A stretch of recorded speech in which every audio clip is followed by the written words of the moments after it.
This is the E Free Lethbridge podcast.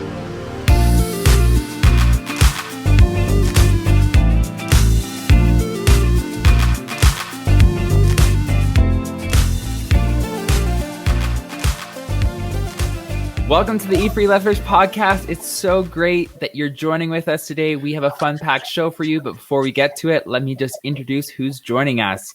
We have the service pastor for the family service, the most community-minded person I know, Mark Dick. Hello, friends. Good to see you. Be with you. We have the service pastor for the Church at Six service, the young at heart, Luke Watson. Greetings, friends. I got this glow coming off my forehead and my hands. I love it.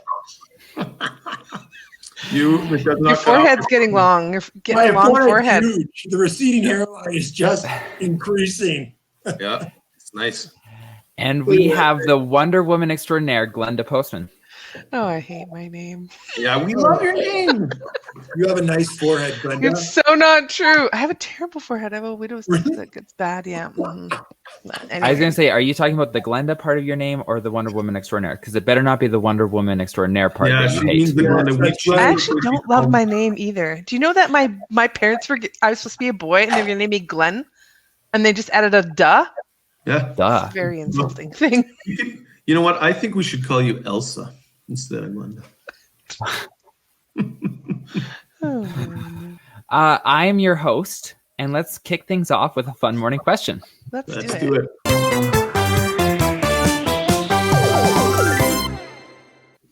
All right, today's fun morning question. What's the most crazy thing that's ever happened to you while you've been outside of Canada? So like on a trip, it can be a missions trip, it can be just a vacation.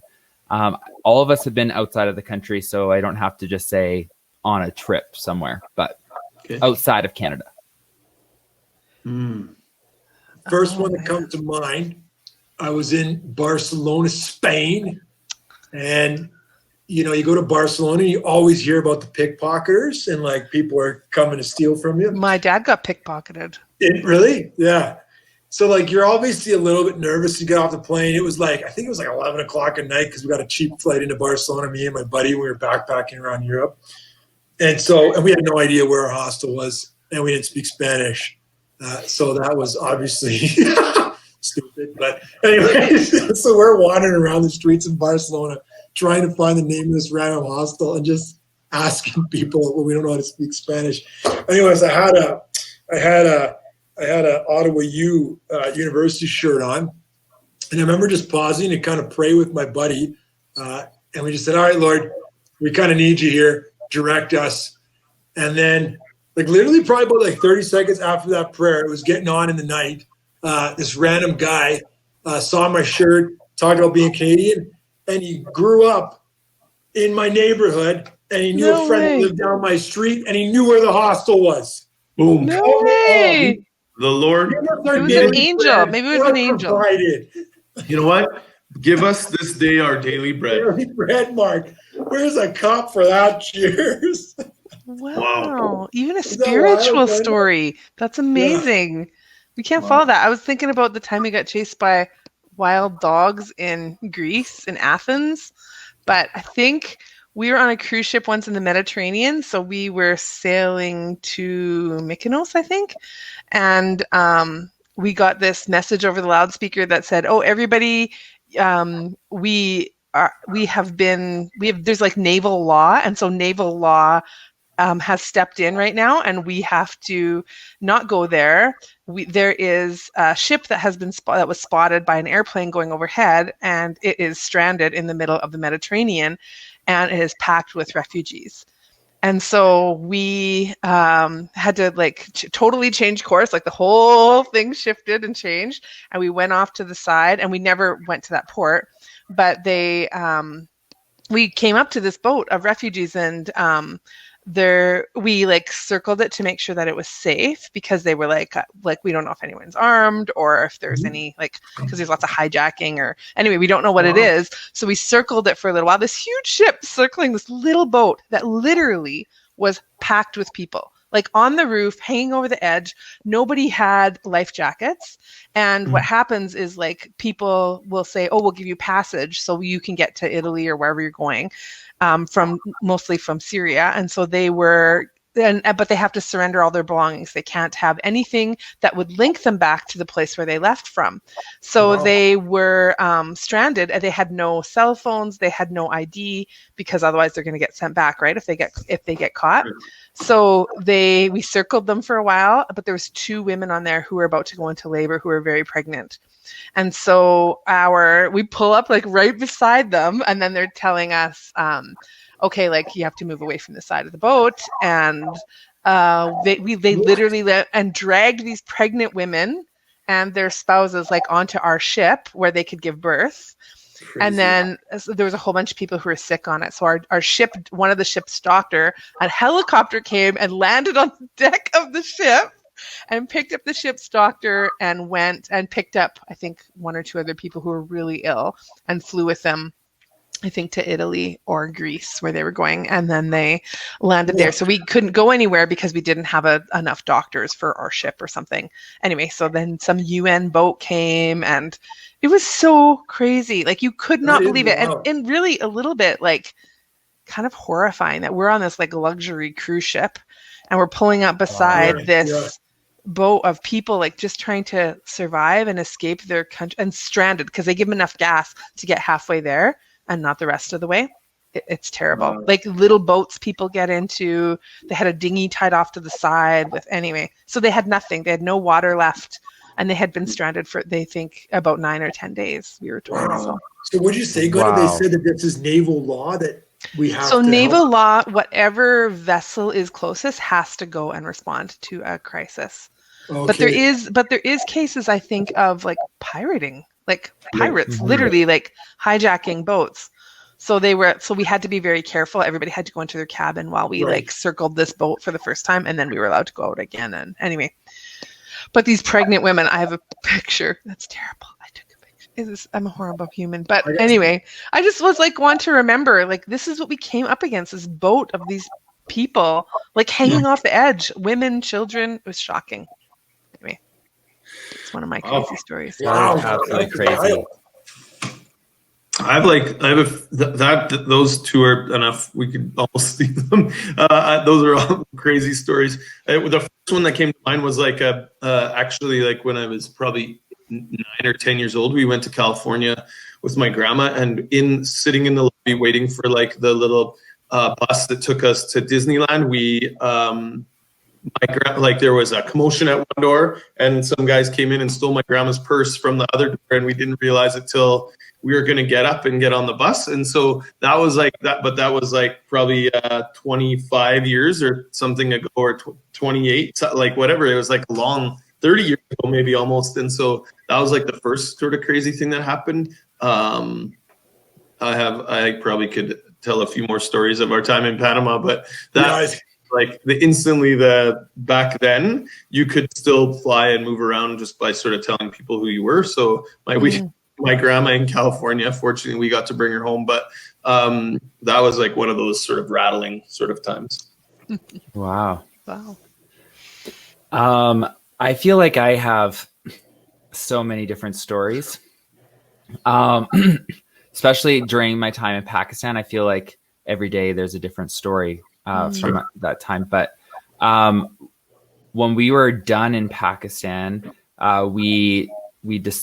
so from the capital city to where we were, it was probably about a 30-hour drive through where the Karakoram mountain range meets the Himalayas. And so we were driving back down. It's a pretty sketch section of road, but is also very beautiful driving. We hit a thunderstorm.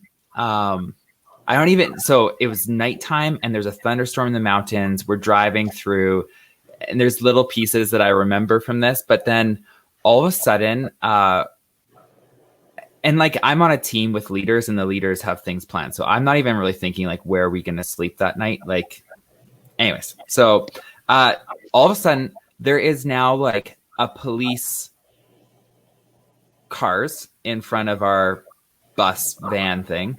and police cars behind us, and we are being like motorcaded through the mountains by police, Pakistani police. Wow.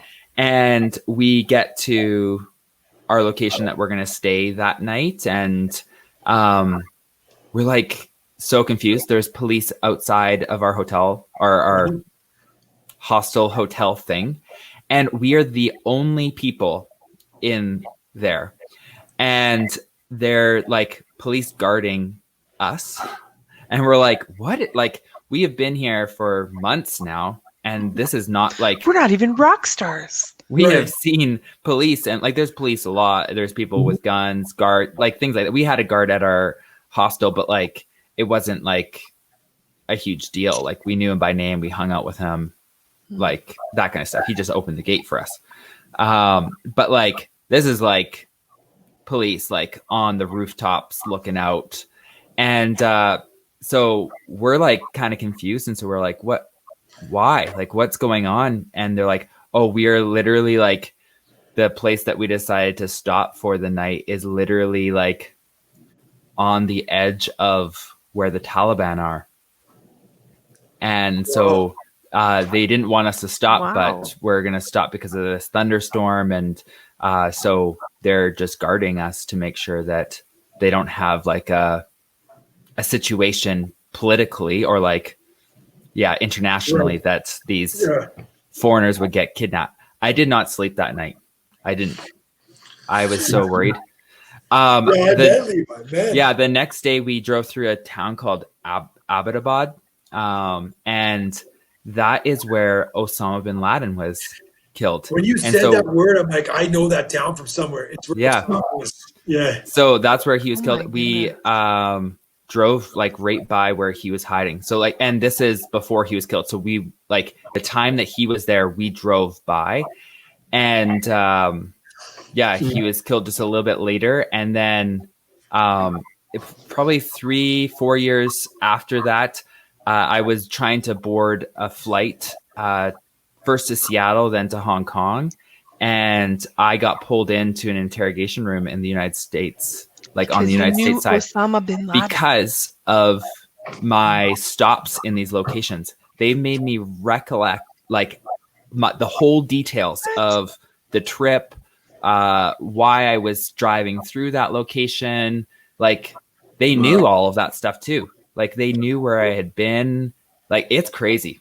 It's crazy what the United States that's government knows. wild, Levi. It's crazy that they You have must have followed. been, like flagged. Yeah. That's crazy. And so I legitimately was flagged. We thought it was because Jordana accidentally didn't declare blueberries going into. I'm like, this is weird. She's got the blueberries. So I get into the room and I'm like, I'm so Where's those sorry. blueberries? We are so sorry that we didn't. They're like, no, we're going to go through all of your bags. They patted me down.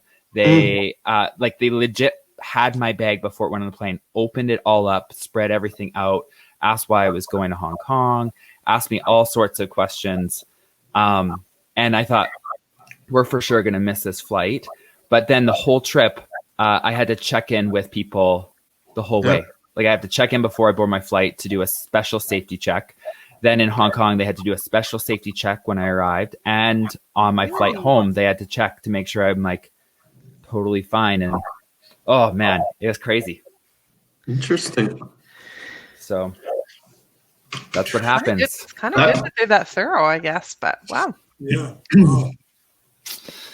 Yeah. That's That a is a good fun morning one. question, Levi. That's a good. I love talking about crazy experiences. Anyone listening wants to ever have a conversation about overseas crazy experiences, I'd love to chat with you. It's my favorite stories. So, I've had a lot of crazy experiences too. Oh my goodness. all right. Well, I think that wraps up the morning question. Let's get to the message.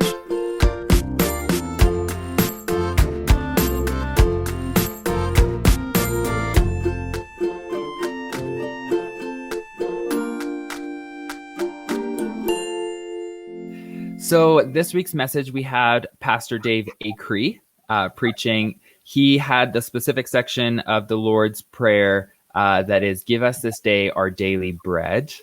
And yeah, he actually pointed us further past just giving God our grocery list of items that we want God to provide for, and push us more towards trusting in God before we dump our load of needs to him. But also reminded us that God does provide. He is our provider. And so I thought he did a really excellent job at that. There's something he said right at the beginning of his message. He said, don't miss the forest by looking at specific trees. And he was pointing to the fact that we, in this series, we're dissecting the Lord's Prayer into different sections. But in order to really get the fullness of it, you have to look at the full thing. And that when Jesus was telling people to pray like this, he was talking about reciting the whole thing, not just a specific part of it.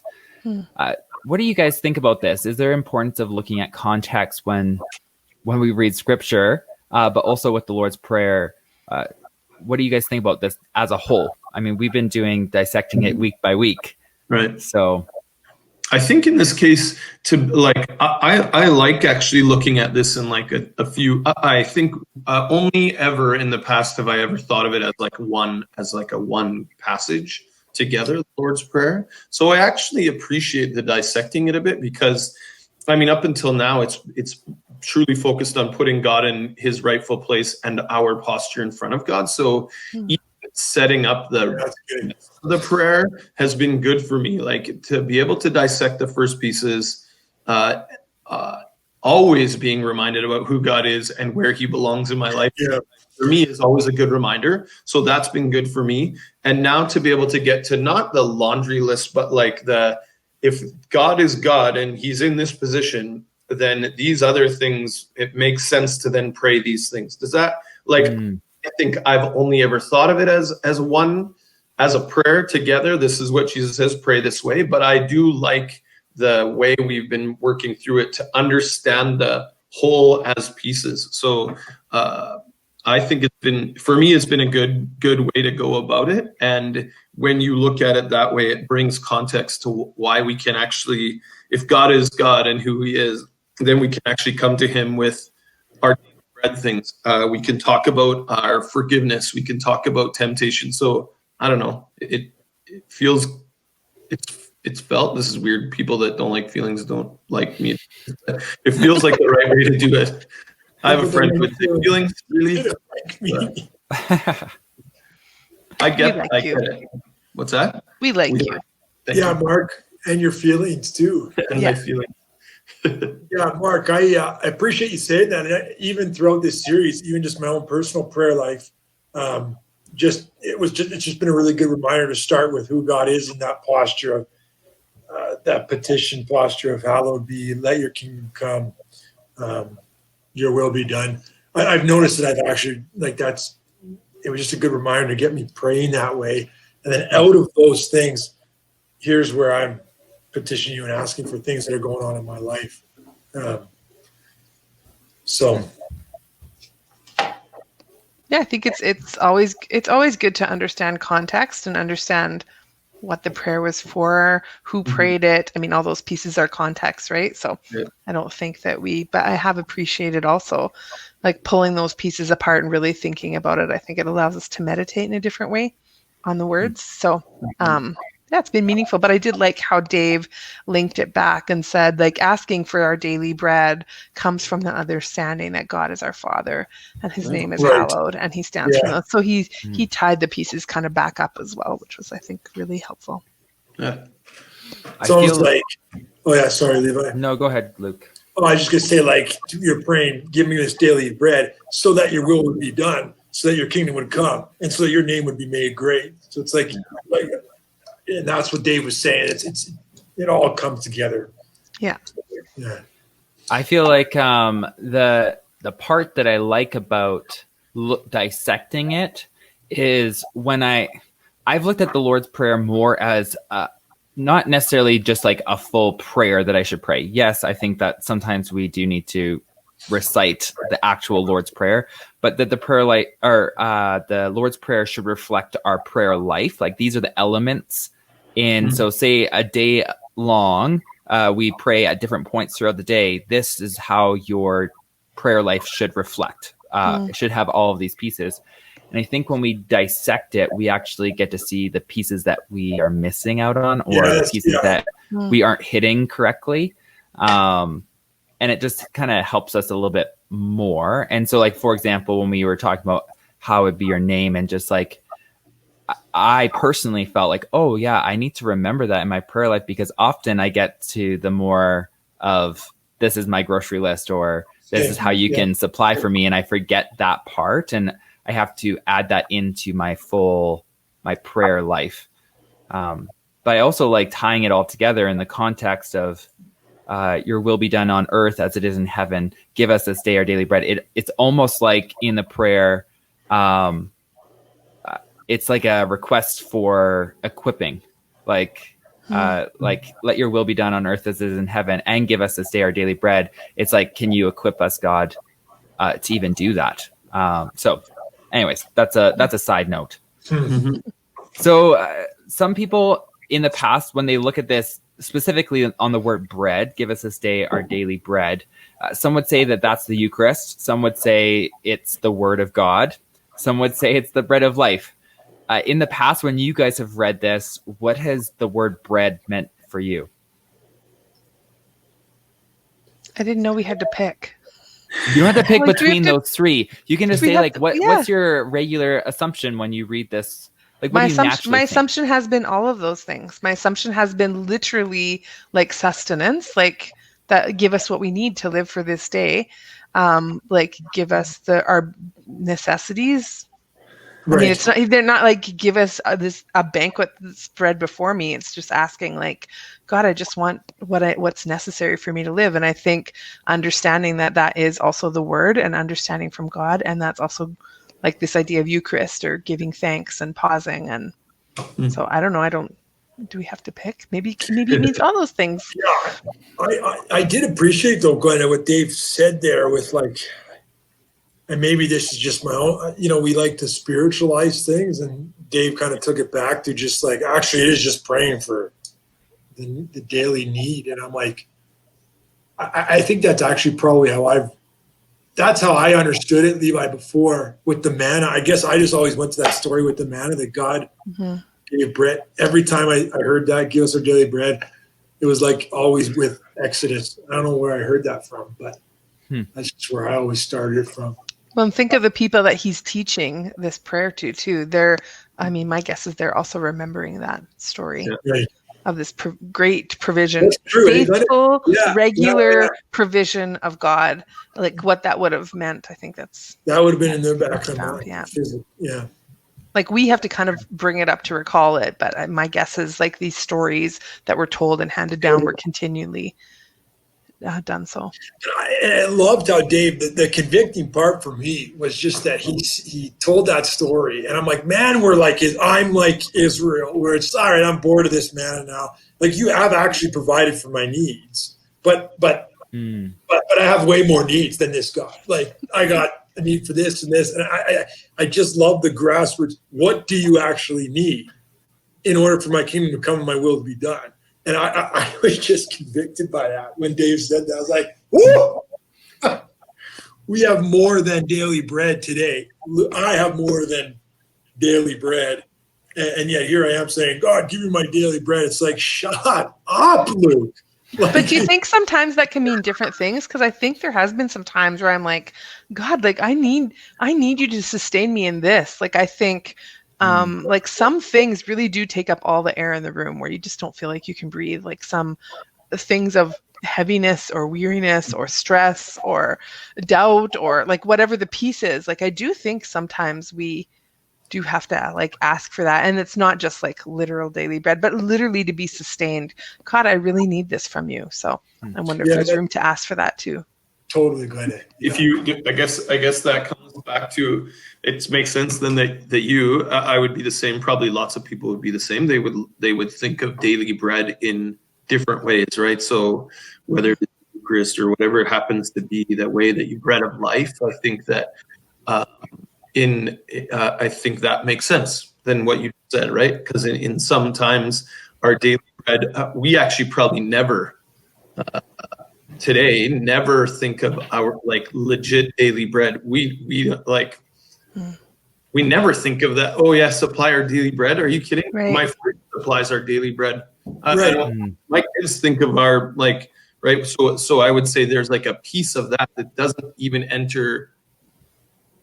We're thankful. We can be thankful that we have it, but we never think that God like. If you wake up in the morning and there isn't manna on your table, you're like, whoa, God, how come there's no manna? We don't think like that. That's not a part of our thought today. So I wonder if even that sustenance piece, right? So then we can actually think, today, because of whatever the heavy thing is, or whatever it is that we're experiencing, that, hey, God, like, I'm here today. This is where I am. This is actually where I need you to show up in my daily bread, and wonder if that is actually the sustaining piece of the bread of life is actually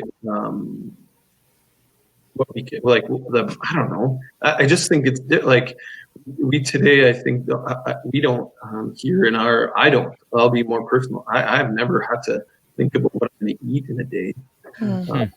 Yeah. Other than I want to have a smorgasbord of things, but sometimes you really are in need of something from God, aren't you? this is what I'm saying. Yeah, like I think there's like a desperate need of the bread of life that is something different than food, which I actually think that he brought back to the simple piece of food. Yeah. But I think that there is you're right, and I think that's a good point. It reminds us of our like, well, for me, I was convicted too with just dependency. Like, Me too. Yeah. there are things that, Lord, I need the Spirit. We need the Spirit of God, and if you don't show up, this won't happen, or this can't. Yeah. A healing, or when we're praying for freedom for somebody, and yes, I think it was just that call of like, man, what would that look like if every morning, like you said about the bread, Mark, the manna? Hey, Lord, where's the manna? If we were that dependent on the Spirit of God in our day, and I'm like, where I need, that is something that we have been so fogged in our culture today because we have affluence, that there's no more dependency. And I think it's such this is an acknowledgement of that, isn't it? This is an acknowledgement that like you sustain us. And we are only sustained by your hand, God.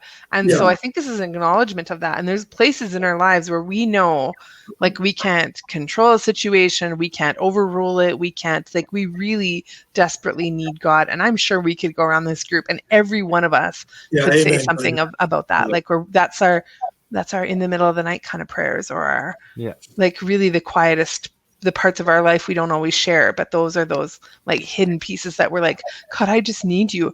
I don't know if your hand is going to show up here, but I do need it to, like, I'm desperate for you. I'm desperate in this situation or this place. I think we all have that, don't we? Maybe just I think that's where Dave was going with we need to actually take the opportunity to just trust God first before we present this grocery list. But yeah, like, and then we went into a time of, well, if you were watching online, we went and we sung a hymn. I don't know how the live services went because I was doing online, but I think it's good for us to take a step back, and first, like, this statement should be us just stating that we trust God, like, before we would necessarily like throw out, these are the things that we need provision for. And I love this. So after that, Dave made it very clear that Paul likened greed to idolatry. Like, he was really tied to that. And I think this is often where we go is when we present our laundry list or grocery list or whatever it is of things that we need.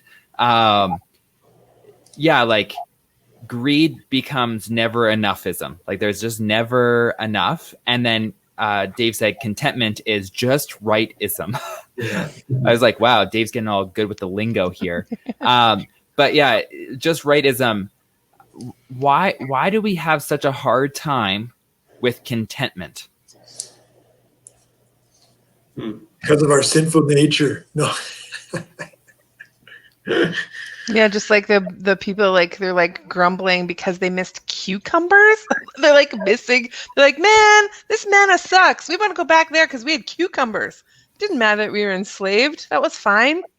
We had great cucumbers. Like this, Right. it must just be human nature. Like us too, right? We Yeah. do this too. We're like, yeah, God, like that's not enough. That's not the sustenance I really thought I wanted. Yeah, that's Glenn, one of the things that I was not convicted of this week, but I think a couple of weeks, but was just like we are getting thrown at, like, we got a cell phone now, the computer, social media. I mean, there is just so much noise in our life that says that is defining what you need or what you think you need. And I think Dave was onto something with that. I just even look back, like I should be careful saying it that way, whatever, but man, I survived without a cell phone until I was in university, and we did ministry without a cell phone when I first started ministry. And I just can't even imagine doing that today. And yet, I mean, we didn't have cable TV growing, and I'm just like, and now it seems like we're just being bombarded with, you need more, you need more, you need more, you need this. And I'm like, man, Ruth and I just felt convicted. We got to start praying for Paisley and Jacka, just that somehow there be some simplicity in their life again. That because our mental health is suffering because of this. We're getting more greedy. We're getting more. We need more, more, more. And so I think, Levi, part of it is that our culture's throwing all this noise at us and defining what we need. And I think we need to go back to what the Bible says we need. What do we need? And that's the Spirit of God. And we just got to cut through the noise and just get back to that a little bit, perhaps. And we don't have any mental space to even ask what that is anymore, to go back to like, what actually is our basic need? Because we look at things that are like, oh, these people are all doing this with their life and I'm not. And this is like, I think contentment can just be robbed by that. If we can't, like, we do really have a responsibility in that too. I mean, the first thing when you are experiencing like anxiety and depression, the first thing to remove is social media. Because it just, I mean, that will just be crushing to you. It will show you all the ways that life has failed you. But we don't have even any space to like process that anymore. I was thinking the other day, like when I used to go and pick up my kids or drop them off for piano lessons, then I sat there for half an hour and sometimes I brought a book and lots of times I didn't. And so I sat there. That's wild. Literally by myself in a car with no phone. And I just sat there and that's when I prayed. It's when lots of my thought processes like kind of moved along and let me really examine things like, oh, this is what's happening. This is what's happening in my brain. I don't do that anymore. I pick up my phone. I got a game on there. I got a book on there. Right. I have 15 text messages I have to return. Then I better check my email. And like, where do we have quiet? Where do we have any kind of space to examine, like, what's even going on in our head to answer to ask that question, right? Like, are we content? Really good. Is in my mind, I keep pushing to like, I'm imagining myself doing this thing, but is it like this push to be efficient? We get, hey, I got what now? I have this cell phone. I have text messages. I even have people have their work email, all that kind of stuff on there. If I have 20 minutes at an appointment or at a piano lesson or at a traffic or waiting for somebody, I can be efficient and spend 20 minutes. So answering these or connecting, finishing those things so that when I get back to wherever I have to go, I can keep doing the other things. I wonder if we just lose on like the stopping and the quiet, because we've been pushed in a society that's driving for efficiency, it's driving for production, it's driving for more all the time, that when we stop or if we don't do, then we're lazy or we're not achieving as much or we're not, I don't know. I wonder. We're not actually, the sad thing for me is I say this to my kids, like my kids are like crazy. We drive 1 hour and the kids are like, we're so bored if they don't have a movie, if they don't have if they don't have a thing. And I'm like, dude, my parents drove us wherever for hours and said, in the back. And I can remember sleeping. I can remember seeing trees and animals on the side of the road. We drive to beautiful places and we see bears and deer and elk and all that kind of stuff. My kids see Clash of Clans on their stupid cell phone. Like, hey kids, you missed the world. It just passed. Chuck them out the window, Mark. Isn't it amazing how like our minds are so filled with other people's thoughts, we can't even examine our own, let alone hear from God. Like, of course this is the way, and I'm guilty of this all the time. I suck at this. I feel like I'm not talking anymore. I feel like I'm one, convicting myself, and two, any listens to this, they'll be like, "Oh yeah, Mark," but you text back right away. So I'm stopping, and we're not talking about this. I know, but Notice that hard. I'm not saying anything. I'm just like, Levi's like, I know it's a problem. It's a thing. But Levi, you're of the generation where you grew up with this. Like I didn't raise my kids with phones. Like my kids got a phone in grade 10.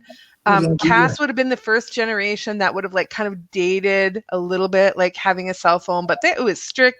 We had T9, like none of this smartphones. First generation. okay, but I'm not the first generation that's had, like, I had a cell phone with T9 till grade 12. I didn't have a smartphone. I didn't have a smartphone until I was in university. Yeah, but so your generation has a totally different thing than mine did. I mean, you guys are going to have to figure out how to raise kids with this. This is not going to be an easy like task. Mark's just talking about how I like this stuff, and I remember we would drive all the time, and we went to Calgary this weekend, and I was talking to Jordana about how, like, when I was a kid, I just slept. Like, I love sleeping in the car. That's why I can hardly drive long distances without falling asleep at the wheel, because get car narcolepsy.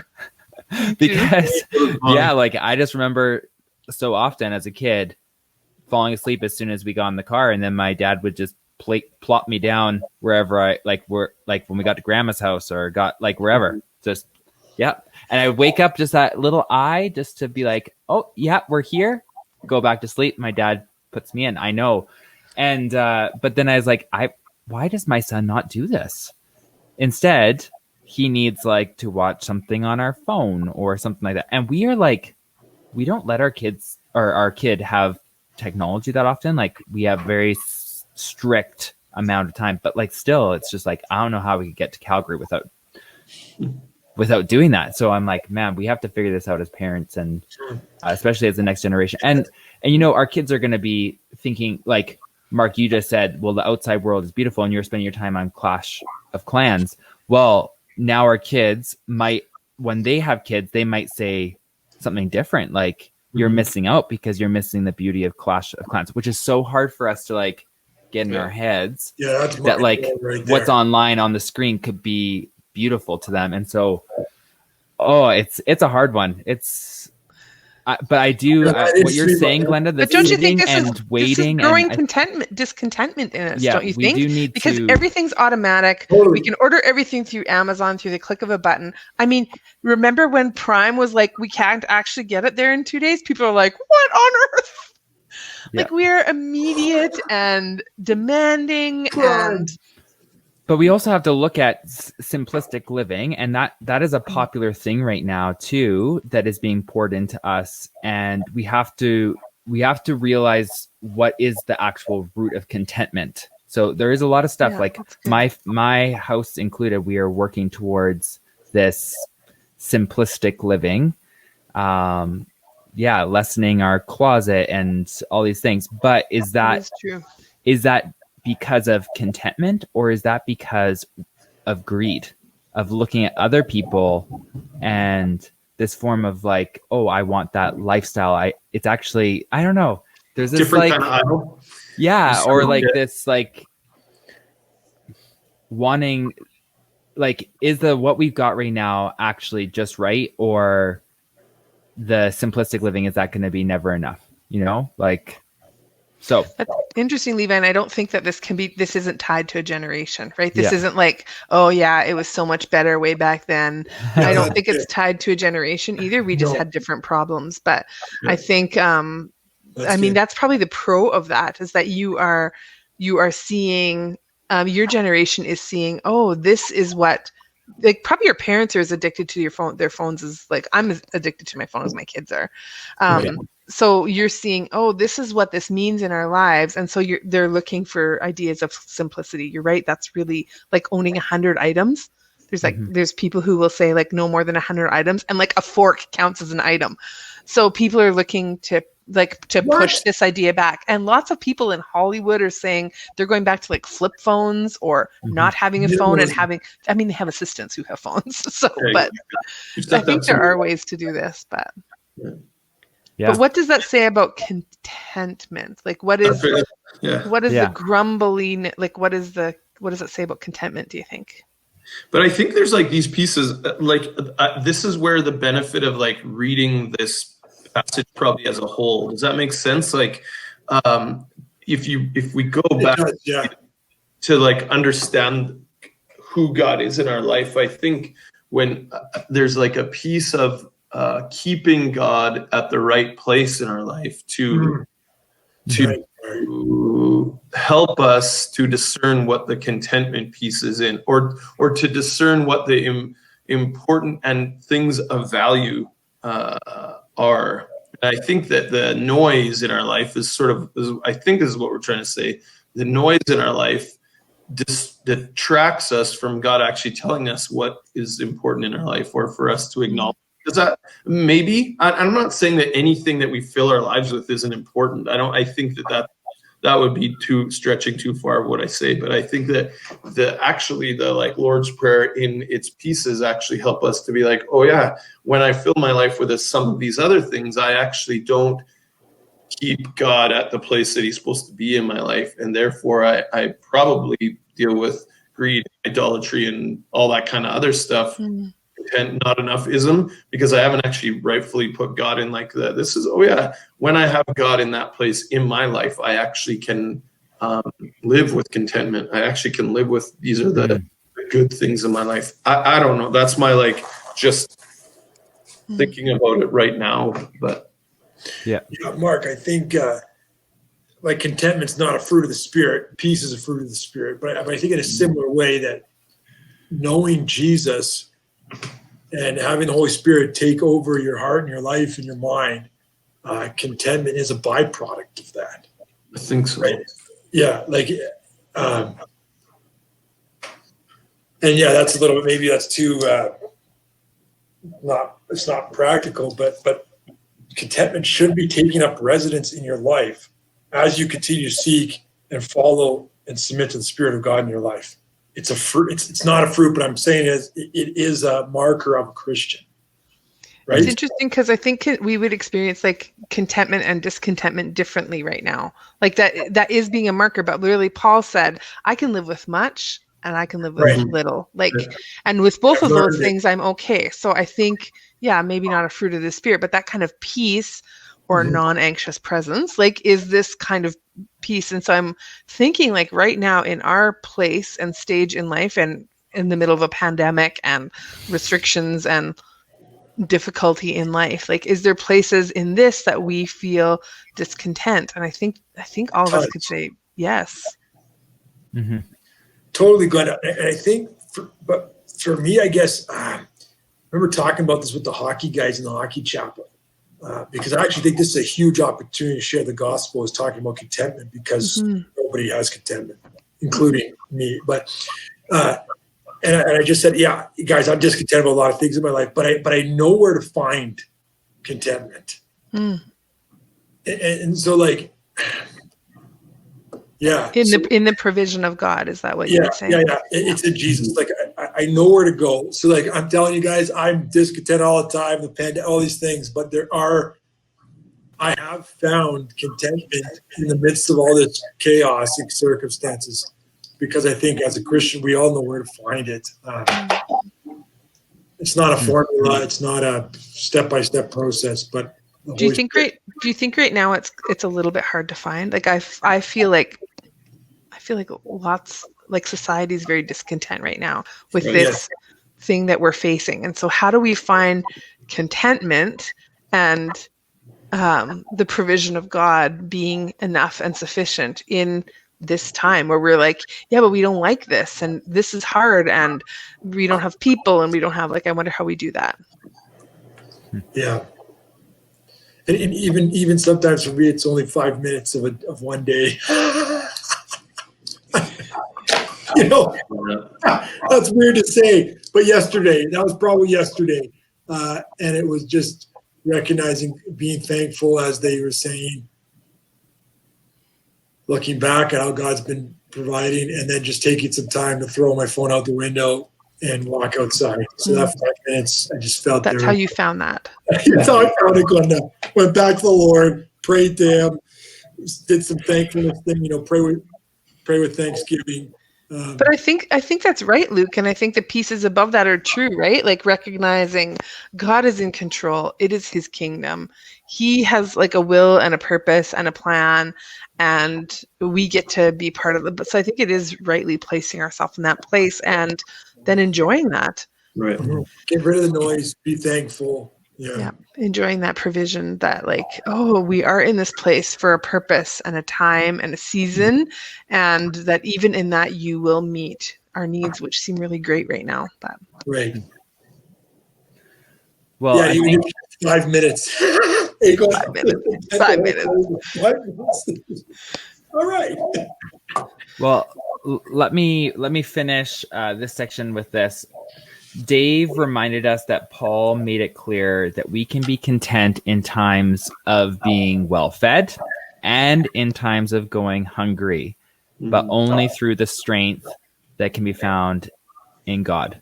I just want to remind everyone, no matter what you're going through right now, we're all in the pandemic, and so we all know what this feels like, and we all have had little pieces of feeling not fed, and also had some times where, like, we went through this Thanksgiving weekend and we had relationship with some really close friends, and we really felt, wow, we were fed, like we weren't left hungry. And through both situations, both circumstances, there is contentment that can be found in God. And so if you're going through a time where you just feel like you don't know if you can be content with what's going on, bring it to the Lord.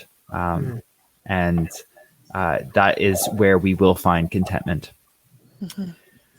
Well, that finishes our section of getting to the message. But before we go, we've got a special segment for you guys. This last week, I don't know how you describe it, but this last week, we got the sad news via social media, via Sunday services, that Pastor Mark, you have resigned.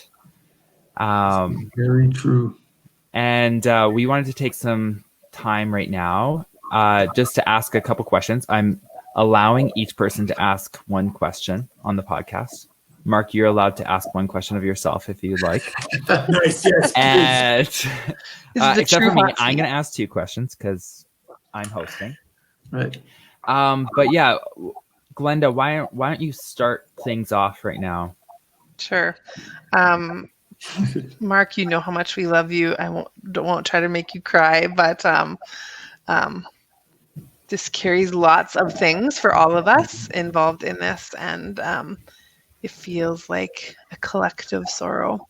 So I was thinking, like, I appreciate that you're willing to talk about this. I appreciated what your announcement said, affirmed your love for community and people and this church, and for your call there, and now your call away. So what are the pieces that helped you to make that decision? Because I know that it's an agonizing decision for you. It's not a like, well, brush that off. Yeah. It was a tough one for you. Right.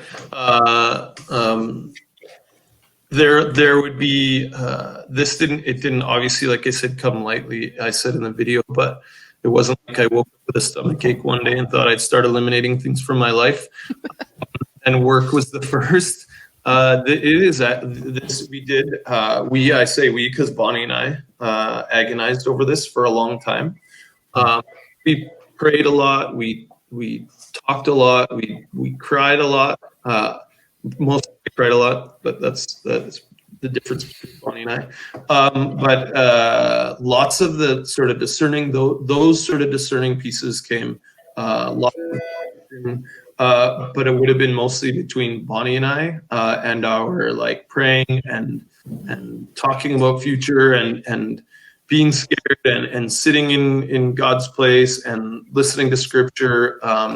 We also had a friend who, two friends kind of that walked a bit with us, which were like outside of church, which was the beauty of our life is everything is mixed in church, and sometimes the struggle is that everything's mixed in church. So For sure. a couple people that could listen a little different, helped us, but and still we needed to figure out, and probably the most helpful thing was just feeling like God was saying, you can close the door, which was really probably a big step for us, because when we did come to E-Free 11 years ago, we felt like God closed the door in the ministry that we were in before, and then clearly opened another door for us. Both of those things were really clear, and probably today we landed in that God closed the door for us, and then just said, and I just need you to follow and be obedient. And so probably, I think last week we talked about the shepherd in our podcast. For me, the significance of like the picture of the shepherd has been huge, because the sheep don't always know where the shepherd's leading them. The sheep listen, they don't always listen well, and sometimes the shepherd has to find them again. But I think in this case, we felt like God was saying, you need to listen. And so I can, in all honesty, say that my heart is good, my mind is good, my soul is good. I still love God. We still are fully dependent on God. This was still His leading in that direction, we believe. And I still love the church. So if ministry, vocational ministry in some ways looks like something I'll be involved in again, we are totally open to that. But we're open. We sit with open hands to see what God has in store next. So I think for me, I feel like I'm in a good spot. I also didn't want to feel like we were not listening, and then by the time we sort of tuned in to listen, I was in not a healthy spot, where I feel like today you might not always see me and think he's in a healthy spot, because this actually weighs heavy in leaving a place that we love, leaving a place that is our church family, our family's church. I don't know if you can put it in different ways, but you know, literally, like I said, you watched our children grow up. This is our kids would say that's their church. So, having, you know, all of the pieces that fit that, it being our family and people that loved us and people that we loved, way heavy. And so in conversation, in reflecting on those things, those are, but we do feel like this is the direction with confidence that God has sort of said, you can be done there. I don't know, does that make the answer probably more than you asked, but. It's great. I think like it speaks truth to us. It reminds us that what it means to finish well and to walk in obedience. So I appreciate it. I hope that I appreciate your example. Yeah. I hope that's the case. I don't, finishing well is not something, I don't know. It's weird. You know, in ministry over the 11 years, I actually never thought of, hey, when I'm done here, what is that? What's it going to look like? What are people going to say? So it's strange to sit now and think, oh, that's what they said, or these are the impressions. So to be able to know, and this is very preliminary, just came to me, whatever as I was, you know, as we got feedback from people about us leaving, that, oh, we can finish well, if that's the right description, but like I was or did or ministered or served the way that I felt God, one, or I know God has created me to serve, and two, the way that God called me to serve at E-Free. I think not always perfect. We could have a laundry list or grocery list, whatever you want to, of how I didn't maybe, but I feel like there's like pieces where maybe the finish well, people have said that, so that's encouraging. And I didn't cry. Okay. Almost. Good job. But I don't mind crying. Me either. Mark, I was going to ask you, what would be one? I mean, well, you probably got so many. It's a hard question, but just one of your highlights of, I think, what would you say, 11 years you're out of free? 11 years, yeah. Man, I think whenever I hear people say, can you say one thing, that's like hard for me. You can't. I never can ever just say one thing. That's part of my problem too. But probably one highlight piece, it would be difficult to say just one. Man. I go probably instantly to like the relationship pieces, just the like the family piece that we live down here most of the time without immediate family around us. So having a church that surrounded, loved, became all of those pieces for us is probably the biggest highlight. I think that I could think of like individual things. The support we received when we went to Panama. Now I'm going to cry. Yeah, it's true, brother. You know, but all the intimate times that we got invited into. You know, think about weddings and child dedications and like pre-marriage things that we got to be a pieces of, to have people sitting in our living room and talk about marriage sort of struggles, and to be invited into like people's intimate like last goodbyes at funerals or sickness, all things into their homes, to have special prayers or listen, like those are pieces that for me are highlights every day of the week. The opportunity to like be involved in like community things because of church relationships, those are like, I don't know, I could have another list of like hundreds of things that would be highlights for me that all probably come down to like the opportunities to be in intimate relationship with people over and over and over every day of the week, Sundays, all of the days that allowed me to be with people. Totally speaks to your gifting, Mark. Not a surprise. Yeah, Mark. Also, you forgot to say podcast. Yeah. Also, that would be like the most recent. This is a new Your highlight. favorites, we know. Lawrence, I still remember, buddy, you on Sunday morning when I was, for some reason, it popped into my mind. I was walking down the aisle looking for Ruthie, and then you went up to do your welcome, and you whistled out and said, hey, Luke, Donkey, pay attention. You're in church. What are you doing? You need help playing a seat from the front. Yeah, man, people love that. I love that. I just thought we still did that from the front, just chirping people from the front. Well, you probably received. Donkey, look at me. Oh my goodness. It was hard to see. The sanctuary probably a bit dark. You were distracted. You might not have. She was. I think she said, she's over here. She's over here, Donkey. Get over there.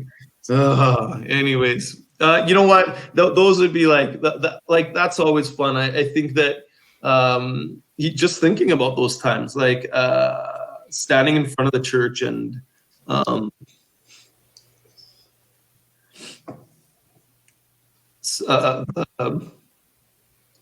stories are so sacred, but being able to stand and look at people and know that one, everybody has a story.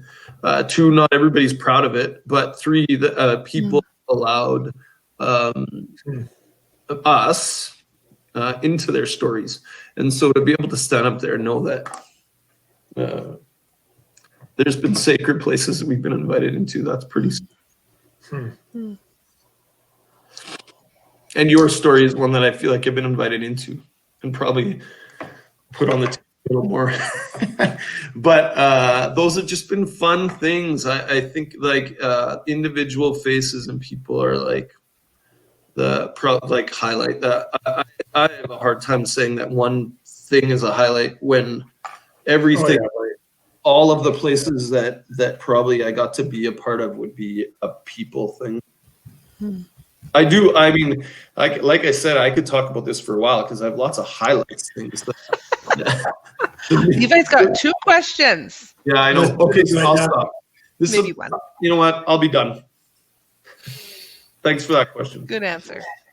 I do have 2 questions. The first question I have is what is your prayer or hope for the church? Right. Question B is about the podcast. That's good. I'll go to the first one. Just B. That's actually true. You know what? I think my prayer and hope for the church is that it doesn't lose its relational pieces of ministry and serving and loving people. We can't lose that. We can't forget that. We can't. And I'm not saying this is my prayer for the church. Period. It's not because of I'm leaving or was there.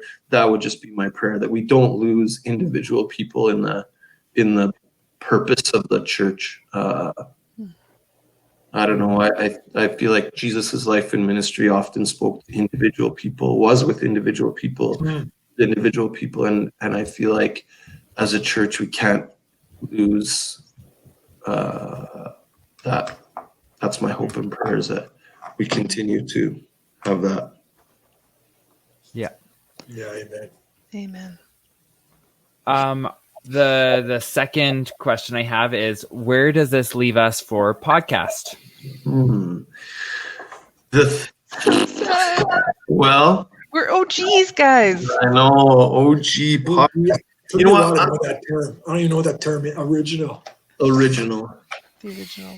The originals. Is it the original guys? I don't know why the G's there. The original Glenda or Elsa. Listen, I had to audition for this. You guys were in. What are you talking about? I had to audition. Ask Levi. That's true. Actually, I remember. Try Glenda. Yeah, I remember voting on Glenda.